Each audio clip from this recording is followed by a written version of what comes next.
We are live. What's up, Ian? A little change of scenery today. We're actually talking to each other since we are in our office. Yeah, I don't know if anybody can actually tell that we are in your office because the way we got all these cameras set up, we literally spent the last, at least hour and a half trying to set this whole studio up. But we are working on new big things to make this podcast go to the next level. And that's really our overall goal. And we're up in our game. And the reason why is no better time to talk about the topic that we have today, which is a really, really fun and exciting topic for me because it's something that I think about and I try to implement on a regular basis. And I know you do as well. We're talking about software. We're talking about technology. We're talking about business hacks. You know, we're early on in 2022. A lot of people want to step up their games in business, putting people in place, putting software in place, putting systems in place. And I feel like there's no better time than let's talk about some of the hacks that we internally use.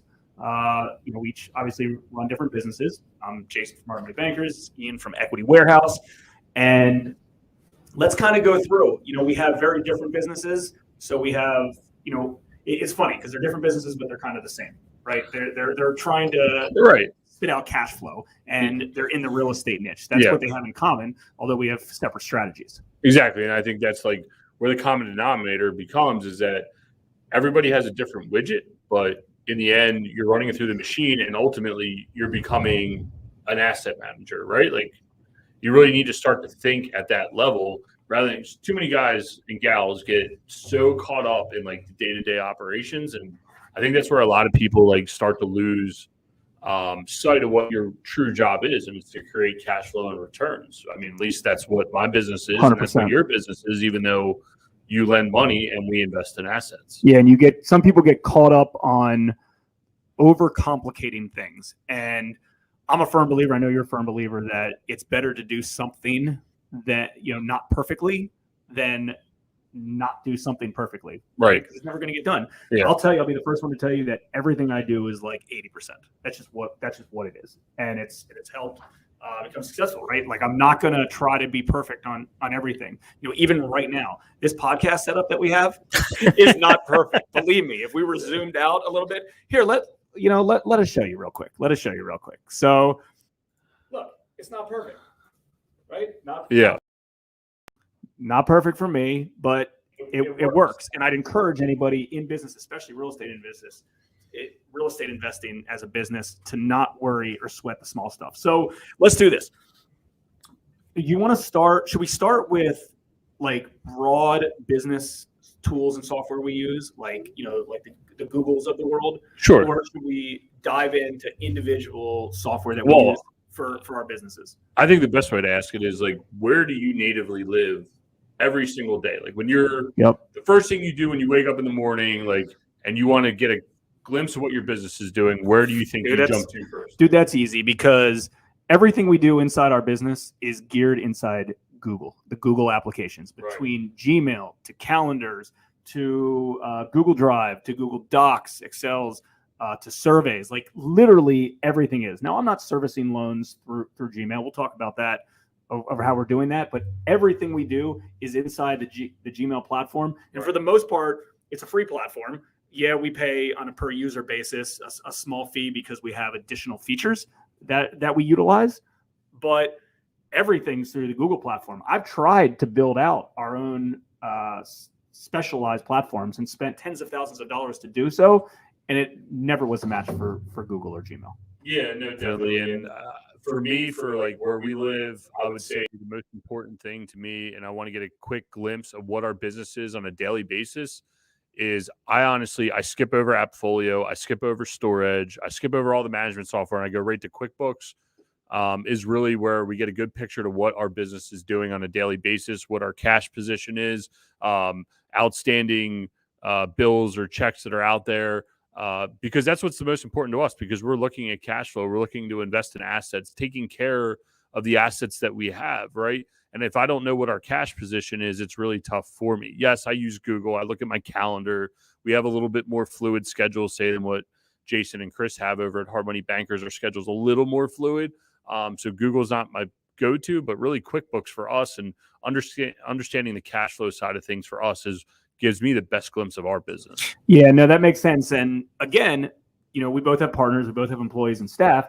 My partner, Chris, He lives in some of our banking accounts. He is more of a CFO type of role. Yeah. So he's living more in our servicing software, which we'll talk about here, in a second, like how we use and how we manage it. But he's looking at more money, like day-to-day money stuff. Right. I'm looking at it more on pipelines and trails. And I've got everything built out, like our loan origination system inside Google Sheets. I have it set up that I'm doing, Excel spreadsheets and pipelines. Yeah. When things come in, we use Infusionsoft as our CRM, as right. our lead flow. So if someone goes to our website, fills out a contact us form, loan application, everything filters through that. But I'm not living inside of it because it's a little too complicated to do so. It's just collecting things and doing drip campaigns and autoresponders behind the scene. It's getting sent to me in real time. I organize it through my email and my calendar, and then put things on an Excel spreadsheet or a Google sheet to go from there. Well, let's take a pause right now. Like let's think about this. And this is why I like the in studio a little bit better, because I can see like where you're getting impassioned, but then it like makes me think. Sometimes when we're doing it from afar, it's hard for us to like cut each other off. So that's why I was trying to stop you there for a second. I think you need to give everybody a picture of how long it took you to set that up. Like, what did it take for you to stop and say, okay, man, like this isn't right in my process. Like I got to find something to resolve this in there. Like I think everybody's too much like, I need Infusionsoft. For the longest time, you were telling me to get on Infusionsoft. I don't need Infusionsoft, Jason. I don't need it. Finally, one day I need it. I'm like, now I get why I need it, right? Like, those are the different things of like, number one, what was like your pushover point to jump on that type of software? And number two, like, how many years of like culmination of this is to get to where you are today to have a streamlined process? Well, I think a lot of people are very unorganized inside their businesses, right? Sometimes just because their personality type. You have I personality type, and I've got some I too. And I typically is like, you don't sweat the details. It's just you figure it out. Got to get it done. But on the other side of that, if you're over analytical, then you're a spreadsheet junkie. Right. You're analyzing everything that doesn't freaking matter to begin with. So what we realize, and this is how we've always done things, is everything inside our business, Chris and myself, either or myself and myself, depending on what it is, knows how to do.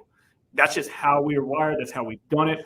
We didn't hire someone to be like, hey, learn marketing for me, learn accounting, learn this, learn that, learn that. We didn't have that. We did it ourselves internally, and then we outsourced it, hired, automated it after the fact. So it was one of those things that it was like, hey, we're getting tons of leads in. We used to use Aweber in 2007, 2008 when we started, right? Aweber doesn't have the tools that an Infusionsoft has, something like that. So we used to use like native.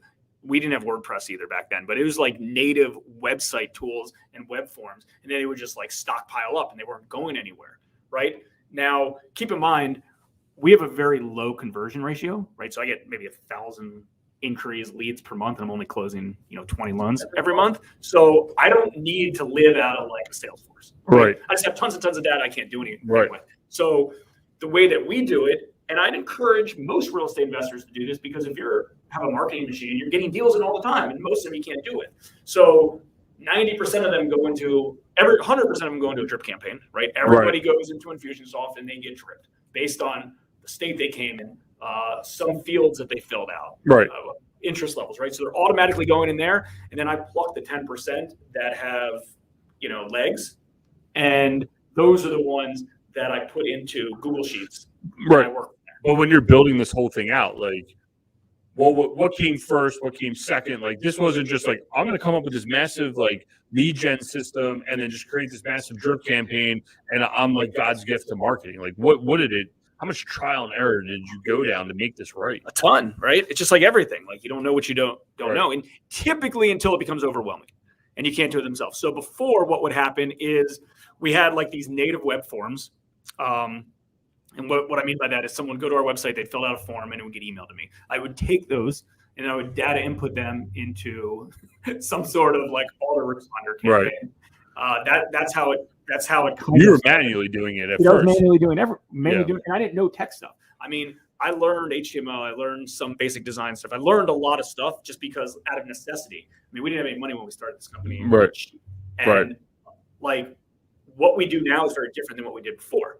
There's time, money, right? Before we had no money, we had lots of time. Now we have more money and we have less time on what we do. So, I'll give you an example. The other day I was trying to figure out ways to automate some social media stuff. I paid for it. I didn't just try. I paid for it. And then, by the way, that was funny because every day it's like, yo, I just paid for this new thing. I paid for this new thing.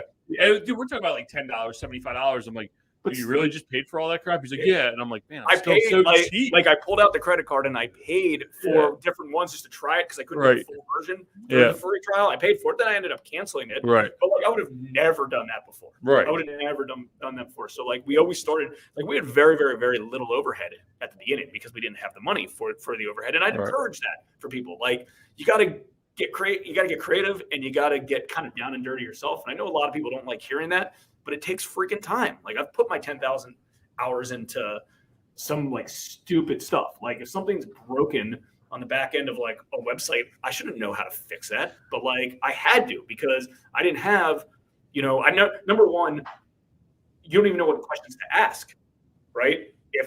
So I don't know. I kind of just learned all that stuff early on and well, some of it's instant. Learning. Yeah, and some of it's instant gratification. And the other part is you can't afford some of the people that you really, really want to do. I mean, to be fair, and I think some people have heard this story before, like we didn't know how to use QuickBooks. We were doing everything on Excel. Like accounting didn't matter to us. Like getting the deals done doing that first was the most important thing to us. And then after that, we're like, well, shit, we're paying too much in taxes. Like, are we doing this right? What's a balance sheet? What's a P&L? Like we didn't understand any of those things. And after a while, we had to take the time to jump in. And we tried using a VA. By the way, we're going to get into my VA experience here shortly. But we were using a VA to do accounting, and then we turned it into our accountant, and they're like, what the hell is this? Like, this is terrible. And we're like, okay.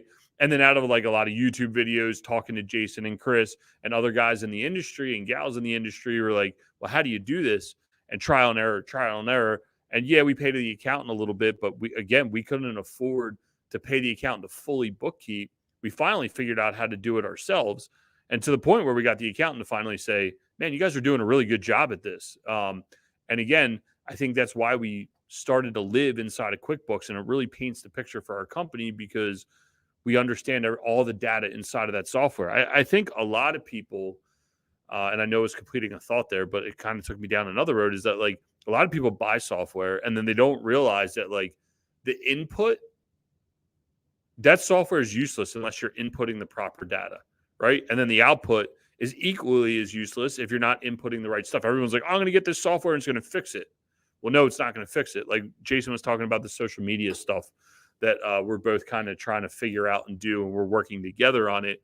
It's like, well, if we didn't have the proper content up front, hiring a VA to do it or buying a software on the back end means absolutely nothing to us. Dude, so that's a really, really good point. And a few things. Number one, everybody does that same path, including us. We did that same path. I mean, we lived off Excel spreadsheets at the beginning because you don't know. You don't know what software to buy. Number one, real niche softwares, and we'll talk about the niche softwares that we both use inside our business, they're freaking expensive, right? So that's part of it. Yeah. And number two, like, go try to learn not like how to navigate in QuickBooks, but go set up an asset, go set up a liability, go set up income expense. Good fucking luck.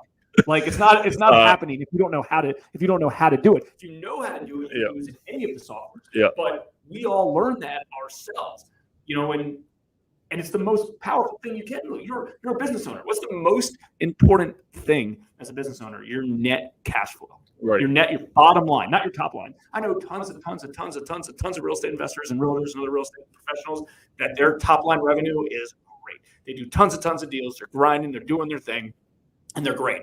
But go look at their bottom line revenue. It's not very impressive because they don't know. They're not living in that space. They don't know what's going on. Oh, and you know what their excuse is? My accountant handles that. That's a bullshit excuse. Oh, I hate that. They're like, I got to get my accountant to get me the information. I'm like, how do you not know your numbers in real time? Like, how the hell are you in business? And like, that's really scary to me. That some people are just like, they 100% rely on someone else. And I get it. Sometimes you need to, but in the same sense, you need to be able to ask the right questions. And how do you get information in real time? And they're a professional, and you need that professional, but they're no more of a professional than an appraiser, a real estate agent, or anybody else. That's like you going to buy a property. Yeah. And all of your underwriting and due diligence was reliant on a real estate agent or a real estate broker or an appraiser telling you what the value of the property is. You're the expert. You need to do that. You can't rely on somebody else to tell you what the value of an asset is that you're buying. You're the expert. You're going to call yourself a real estate investor. Be a real estate investor. That's what it's about. That's what it's about. I'm not saying you don't have vendors and service providers and friends and stuff like that to help you. It's all about that. I get that. But whoever is the decision maker is the one who's making the economic decision, right? If you're making an economic decision, you're the one who's on the line with it. So point being, it's important to learn all different things inside the business and utilizing it. I'm not saying go do the keystrokes inside of workbooks, right? We don't do the keystrokes in there. But when one of our accountants or bookkeepers or controllers comes up to us and says, hey, what are your thoughts about this?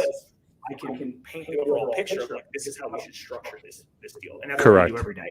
All right. So any other hacks or software that you're using, like big software stuff, not niche products, like the Gmails of the world, like do you use Asana for project management, stuff like that? Yeah, for us on project management, I don't want to say we're kind of still old school. Whiteboard spreadsheets is just what kind of works. We still do have meetings. We're doing some larger projects right now that really only require us to have more like bi-weekly or monthly meetings on the projects because there's so much work to be done. But one of the apartment buildings that we recently did, everything was done by a spreadsheet. I built out everything on Excel, and we checked it off from there because that's what works for us. There's no reason for us to jump on a Slack, an Asana. It just, we've never really integrated that into our business. I would say on a broad level, besides QuickBooks, and the other big one for us is really Gusto. For payroll are probably our two biggest like non-niche software products that are important to us that have streamlined our process. Everything else from there, we've actually bought more niche products than we have, say, broad level like overall company products. And I think that's mainly because Chris is walking in. Hey, buddy. Is that we're still a very small company. It's Dan and myself and 4 employees. That, we all still talk to each other. Everyone still picks up the cell phone. We're not on some crazy level. You guys have a few offices. You need a little more broad level stuff. So I think that's why we haven't integrated as much of those. Yeah, but there's probably tools inside your business that you're using that you might not even realize. You kind of take them for granted. Listen, Dan's got 7 computer screens. With cameras everywhere because you own a lot of properties and for security purposes. So let's use that as a hack. Like, what security systems do you use to monitor your properties, your commercial buildings? Yeah, so our we use one of the sites we use the REO link cameras. They've been okay, but they monitor. They're cell service based, and then we have a Spico system, I think. But either way, all those are. In the end, it doesn't really matter what the actual physical product that's sitting there is, and what the cameras are, and what the DVR is. The fact that we can broadcast it back to our site, like the other night, Ryan was on. He was checking the cameras because I think it was supposed to snow. It was after the Ravens game, and we caught some guys trying to get into our parking lot, and we were able to get someone out there instantly. Some guys don't want to deal with it; they want to turn a blind eye. For us, we're active managers, and that's what makes us sleep at night and go from there. So either way, there's a bunch of different ways to navigate what you need to do. And you're right, I probably have bigger broad level programs that I don't realize I'm using on a day-to-day basis. What software were you using, or what cameras were you using when you were doing flips on single family houses? So that started out when we were doing single families. There wasn't really a good product in the marketplace, and Dan was an avid hunter. So we would go buy trail cams that had a cell service SIM card to it, and we would put the trail cams in there. Well, now those have gotten way better than what they were, and you could buy solar powered cameras now and all these other fun things. But yeah, when we first started, we were using something from another industry to protect our sites. Yeah, I love that. I love that example. And I think that's a good takeaway for anybody that's doing a flip or potentially even wholesaling a property that's vacant, that they have under contract and they're controlling to do. Can I interject something? I just want to let Glenn know. Glenn, when you get a chance, we really screwed this up. I should have put the camera. And again, this goes back to our 80%. I know you guys feel like I'm distracted, but I'm like, my camera's to the left of me. I should have just put the camera right in front of me, and we would have been set. We're idiots. I don't know, man. I don't know why. Well, that's what we were trying to accomplish. We were each going to put our cameras on here and then face each other and then look over at each other. Yeah. That's what we're doing. That's what we're doing next time. All right, we're going to put it right there in the middle. We're going to look at each other. But either way, so like we are broadcasting this right on StreamYard, right? Like another broad level product. And I'm like, oh, we don't really use StreamYard's that's a good hack. Yeah. So let's talk about StreamYard here for a second. That's one of the platforms we use. Right when it came out, we saw Gary Vee using it, and we dove into this. I'll give you an idea. I'll give you a good hack if you're doing content. Everyone that wants to do content perfectly, right? They're worried about everything. What if I make a mistake? The easiest way to do it is live. And then you don't even sweat it. And if you use a platform like StreamYard, which is the one that we're recording on now, you can automatically post to Facebook and to YouTube and to LinkedIn. And, if you're techie, you can even, change that. You can change that up and be more advanced. But don't worry about doing it perfect, right? People want live stuff anyways. Yep. So if I'll tell you right now that Ian and I would never be recording these podcasts, these meetup groups, these events that we're doing on a regular basis, if it didn't stream to all these different platforms, because I'm not editing this crap. Sending it to post-production. It costs money. It costs time. It's a pain in the neck. We record this live. Yeah. And you know what? If it's 80% good enough, great. For all I care, I think it's better than 80%. Yep. But if it's 80%, it's still fine with me. Well, because it goes everywhere, and we don't have to think about it. Yeah, we were talking about it the other week. We're like, all right, let's set up a podcast studio. We're going to do this, and then we can rip down the videos and do this. And we're like, shit, that's work. We're not going to do it, right? And it's not that we don't want to do the work. Our highest, best use of time is to find cash flowing assets, whether it's hard money loans or physical assets for us. They're like, yo, if we got to do all that, it's just not going to happen. And then the podcast isn't fun to us. And again, we like getting on here and talking to everybody and coming up with other ideas and helping other people to be like, hey, man, this is what works for us. And just being able to get on, fire the mics up and go. As soon as you put any kind of complication behind it, you're probably not going to do it. And I think that's the case with everything inside people's businesses. Everyone wants to overthink shit. Well, yeah, right. I mean, think about WeVideo. WeVideo is another great example. I used to never do any content videos. And I've been a little lackadaisical recently because I haven't been outside of the goddamn office. That's a whole nother story. But, dude, just going on, recording a few videos, sticking it into WeVideo, it's all built there for you rather than doing some, massive, the thought to buying, Premiere, Adobe, whatever the big one is. It's expensive, and you know how hard that is to use? Yeah, no way. I won't do it. I looked at it one time and said, hell. Everything's inexpensive these days, and the quality is really, really good. So you don't have an excuse on that. And it doesn't matter what side of real estate you're in.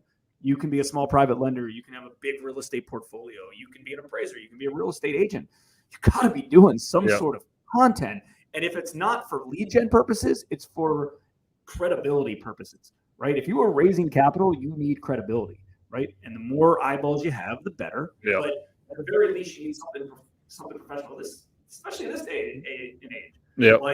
You need video. You need stuff out there, and it's not hard. Personally, I'll speak for myself and not Ian, but I don't really love doing these videos, but they're effective, right? Oh, they're fun. Yeah, I mean, look. And they're easy. They're easy and they're fun, right? And again, this all came out of us saying, well, we have these phone conversations every day. Let's bring it to the market. But I think what you're trying to say is not that they're not fun for you to do, that as soon as they become complicated and we're starting to add some complexity to it because we're trying to take it to the next level, now it's starting to become like work. And now we get a little nervous. Oh, shit, I got to do this. I got to do that. And it's still hard. I'm probably way more outgoing than Jason is. Just it's my personality. It's still tough as shit to get on camera and talk, But you're talking about something that you know about. I'm not saying go BS. It's like public speaking, right? Yeah. As long as it's a topic that you're comfortable with and you know stuff with, and hopefully as a real estate investor you do know about real estate investing. Let's leave this point. One thing, I've been following a realtor lately who should be on camera. Yep. I'm gonna try to say I'm not gonna try to say if it's a he or she. But anyways, as I talk, so hope I don't slip.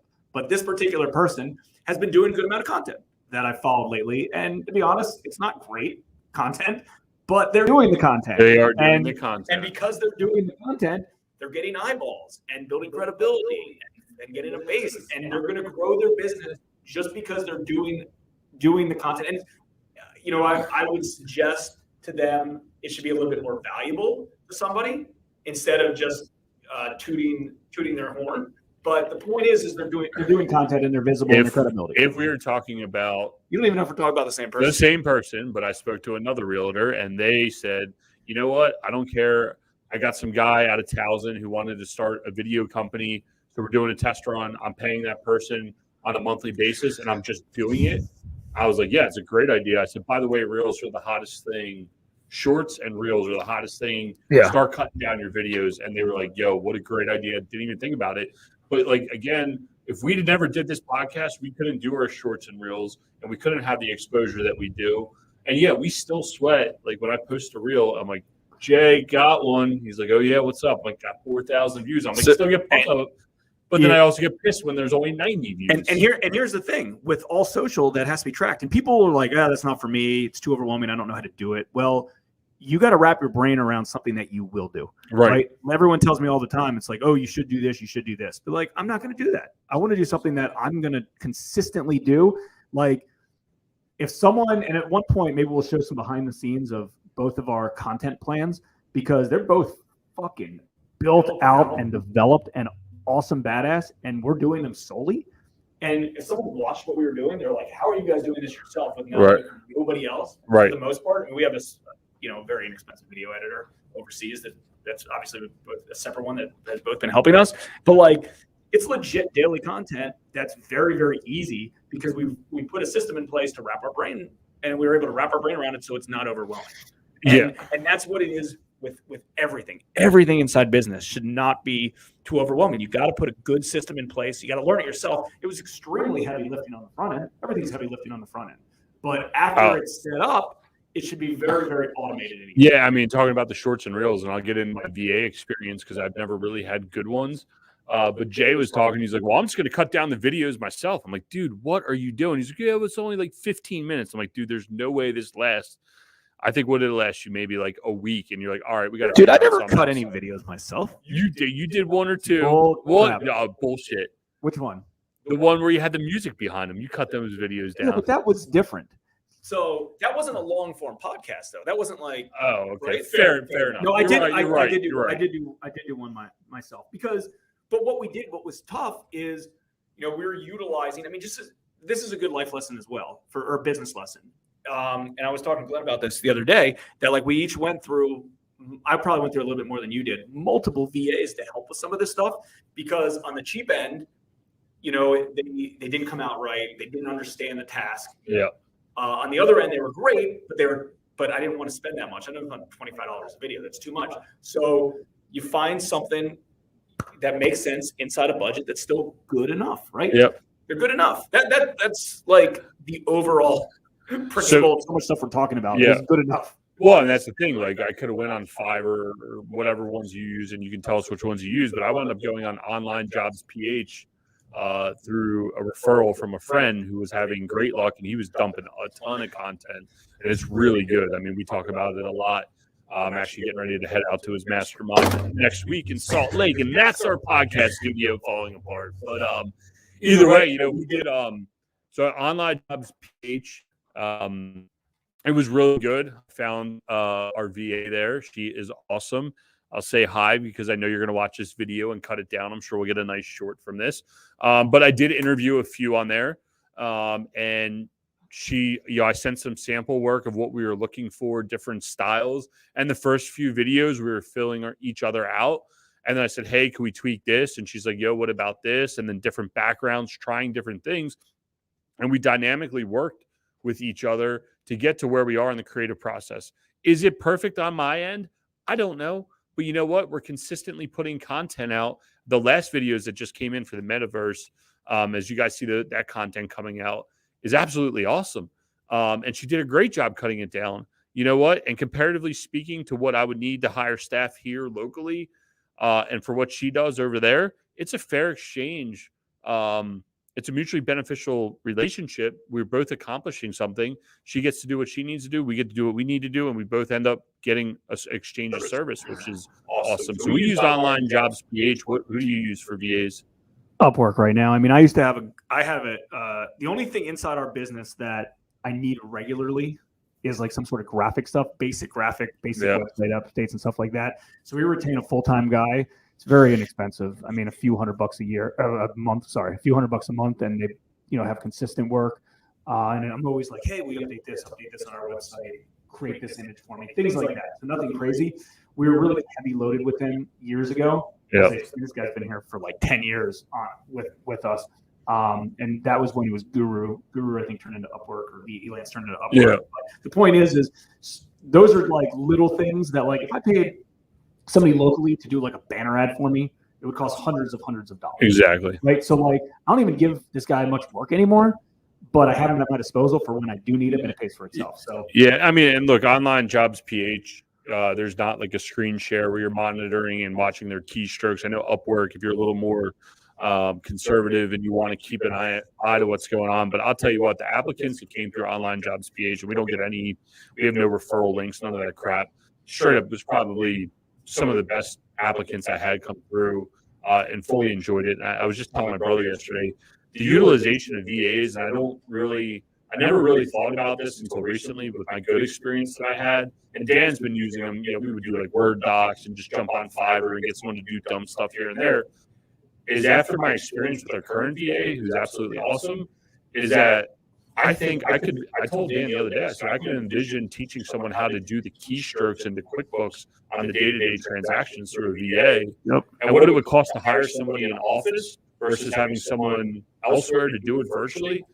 The exchange 10%, probably 10% less on it. Maybe more, yes. All right, so enough about content. Let's end this with like micro niche software tech, maybe some individual hacks inside our businesses that use. So what are you guys using for like property management right now?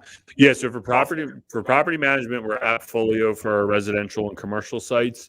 And for our storage, we're just about to be 100% on storage. And I'll tell you this much, you get what you pay for in software.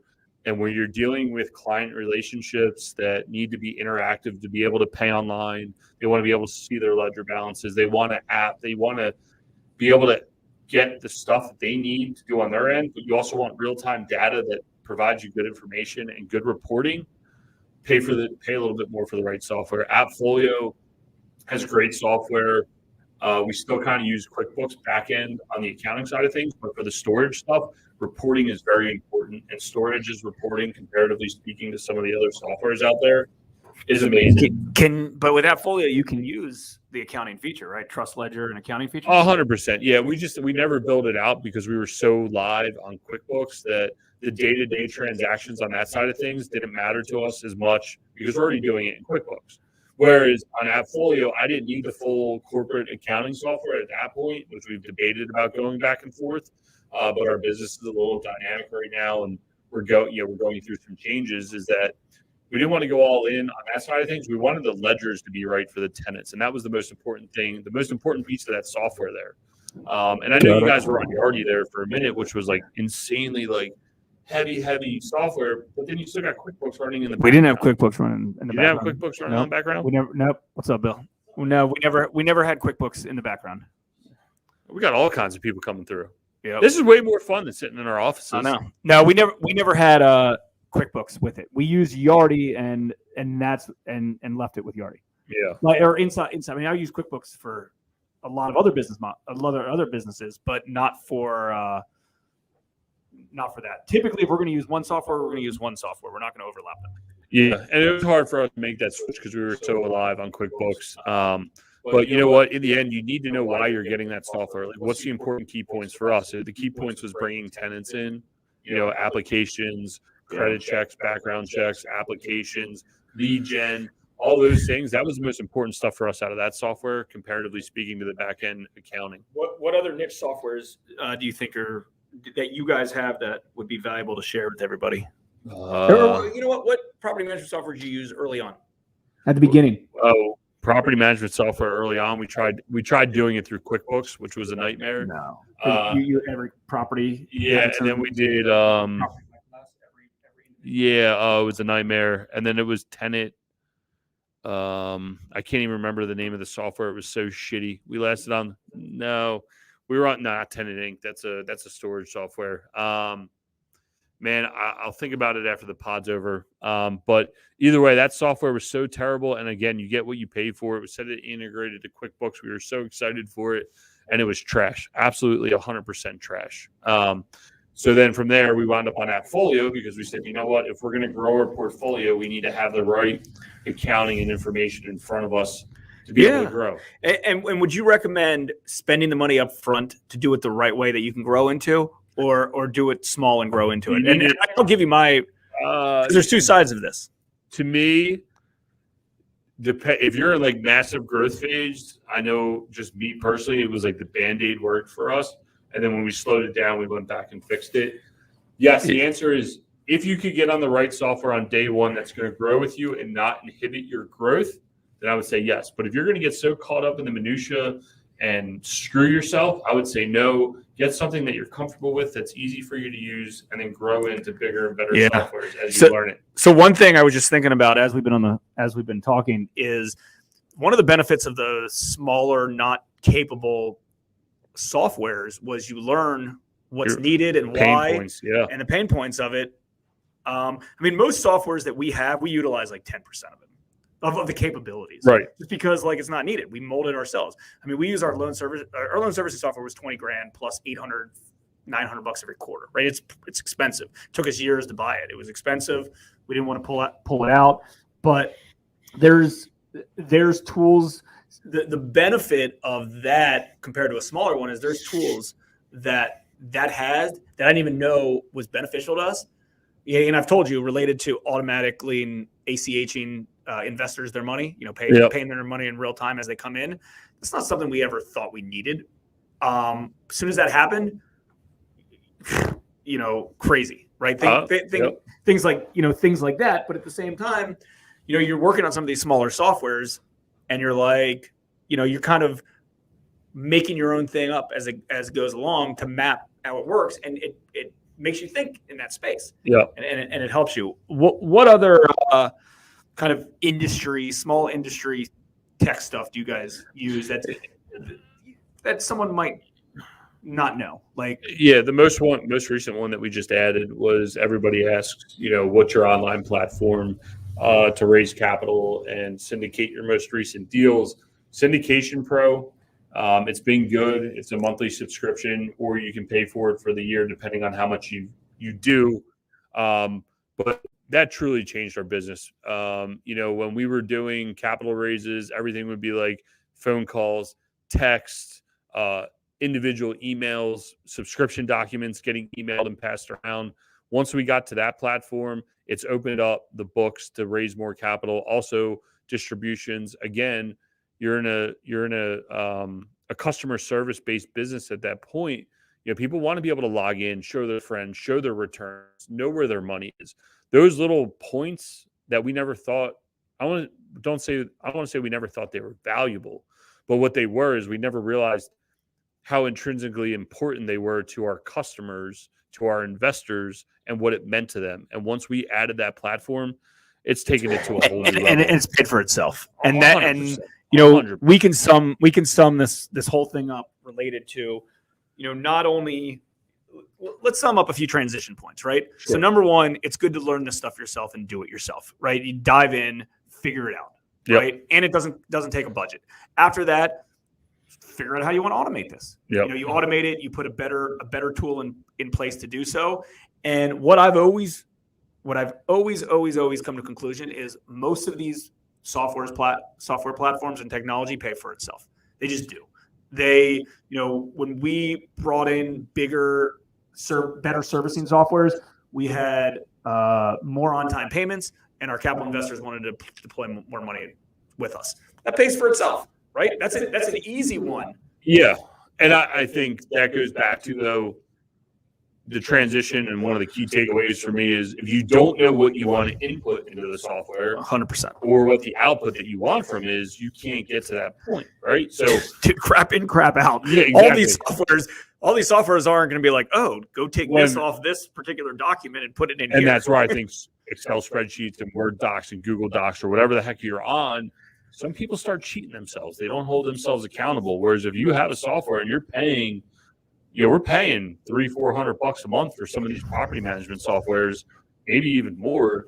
So, that's a real bill, dude. Like, you better utilize it. If I had 2 tips of advice for smaller real estate investors, because typically most of our audience is smaller real estate investors that are flipping a few deals a year, right? They're buying a few deals a year, maybe residential real estate or storage or something, right? They're not full-blown humongous companies, right? Right. I would say 2 things to think through. Number one, doing some of the bookkeeping or accounting yourself, not overwhelming stuff, but learning it and doing it yourself and living inside that. So you see, it's like, oh shit, my expenses are a lot higher than I thought. The real money that hit my account, right? Because let's say you flip a house, wholesaler or flipper, you flip a house and you walked with $60,000 in your pocket as a flipper. Well, go really look at all those numbers. It's significantly lower than you think. Well, who wants to pay taxes on $60,000 when you only pay $40,000? Exactly. Exactly. So first off, let me say 2 things and then jump in.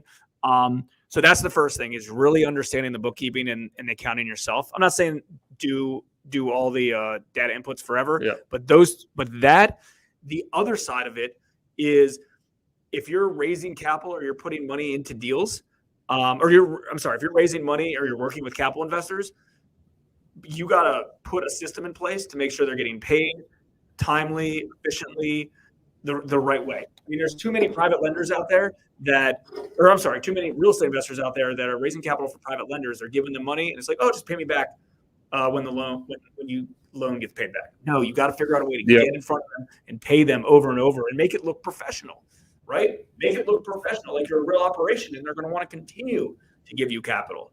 Yep. I just literally had a conversation with an investor with another real estate investor on the way down here. I said, I understand the deal that you did, but you need to figure out a way to give consistent distributions to your investors and do catch-ups or do whatever you need to do to get them consistency. I'll leave everybody with this one piece of software that absolutely 100% changed our business over the past 12 months and allowed us to leave our W-2 jobs. Is whether you're a real estate investor or for your personal home budget, go look up YNAB. You need a budget, YNAB.com.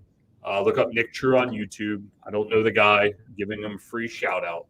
100% go look at that. You will instantly know where your money's going on a daily basis. You will have a set budget. You'll know the financial health of your company. You don't need QuickBooks. You don't need all this other crazy crap. It is a very, very simple software to understand where you are in your business, where you are, your cash position. You can even get a toolkit to add on a Google Chrome extension to see how long your money will last, how long your money's been coming in. It looks at your money. If you bring in $1 today, how long it lasts in your account.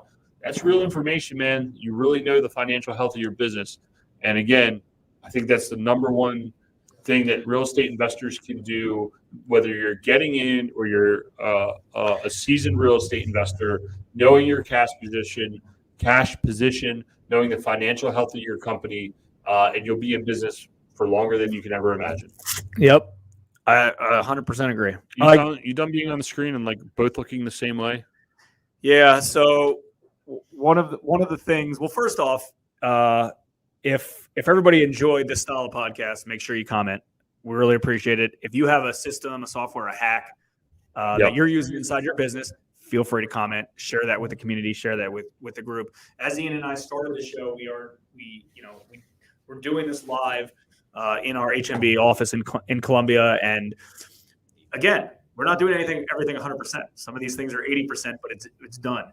We have a camera here, we have a camera here, and we're staring at each other. But as you can see, it kind of looks like we're both looking in different ways. So I think if I looked this way, I'd be facing Ian. So we're going to get that all worked out.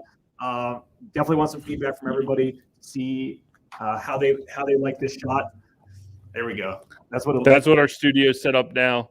Hold on, let me put this on the. That's what it looks like. And if we're working on getting this whole thing right, so either way, as you guys can see, it's all about taking action, and that's what's the most important thing you can do. Absolutely. All right, guys. Until next time, everybody.